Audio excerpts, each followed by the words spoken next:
So I've been on the Carlos Alcaraz hype train for a very long time, but when he beat Tsitsipas in the US Open last year, I knew I had to try his Pure Aero VS. 7-6. The biggest victory of his career, his first top 5 win. So a ton of you have been asking me to give my thoughts on the Pure Aero VS. This racket is a bit old now, but I think it is one of the most interesting frames on the market. My initial impressions were that it really feels like the Aero Pro Drive Original and the Pure Strike 18x20 got together and they had a baby. While this may sound great, it actually was great on court. I've been absolutely stoked using this frame. It's a spec that really nicely lines up with my game, 98 square inches. I love that 16x20 pattern as someone who used to get a lot of love out of the V-Core 95s of old. Just so much was lining up, and a lot of people have also been asking if I'm gonna consider switching to the Pure Aero VS after I've tried it. And more on that after we go through our scores. So potential energy, I think this was a very strong showing for the Pure Aero VS.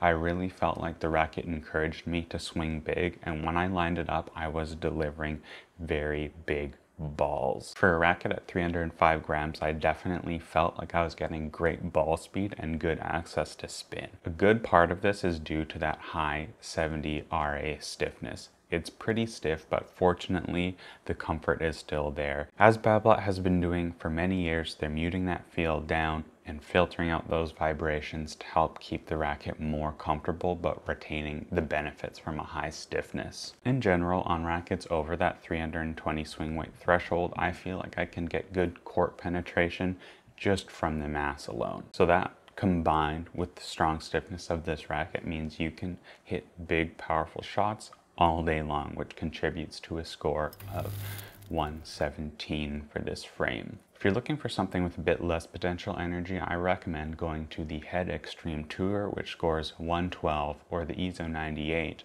at 113. If you need a little bit more power from a higher swing weight, a racket like the V-Core 98 scoring 120 is a really great option.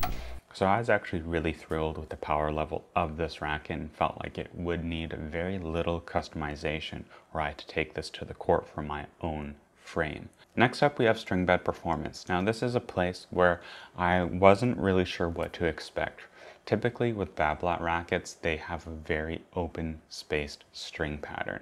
Even the Pure Strike 18x20 is a very open 18x20 racket, and you can tell by how far out the outer mains and crosses are pushed to the frame. Here with the 16x20, I was really hoping it wouldn't be too open and it would take nice advantage of that 20th cross. And to my delight, all my dreams came true.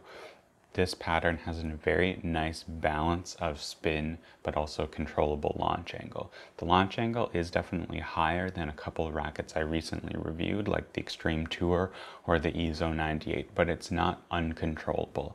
I was not getting balls flying on me like I was with the 16x19 Pure Strike or like the Pure Aero normal version. So that's something I really liked. I felt pretty confident in general hitting slice balls, and if I needed to flatten it out, it was very rare that I would miss long and feel like it was the string bed's fault. So on to the scores. For string bed performance, the Pure Aero VS scores a 106. Spin-oriented Extreme Tour has a much denser feeling 16x19 string pattern, and it scores a 97. Up from there is the all-arounder, the great EZO 98 at 100, and then a string bed that's going to give you a much higher launch angle and maybe a bit easier access to spin is going to be the V-Core 98 at 110. So I did really enjoy the string pattern on this Aero VS. Something that's quite different from the 16x19s I've been trying lately is the string pattern is very evenly spaced throughout. So whether you hit in the middle or a little bit off center, you're going to get a really similar response from this string bed. It's not like the Extreme Tour or the EZO 98 where it feels kind of variable, denser in the middle and a bit more open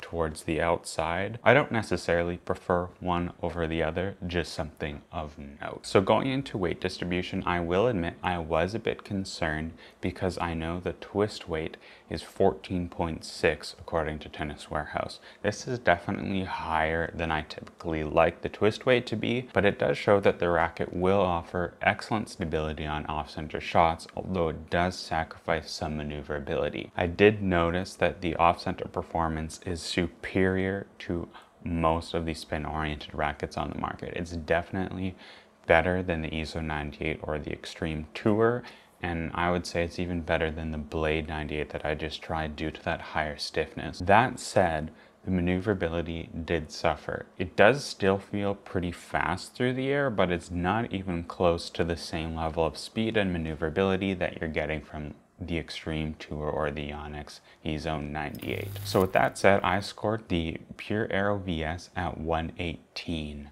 Much lower, so much faster through the air, is the Extreme Tour at 104, the EZO 98 at 106, and then finally we have the VCore 98 at 120.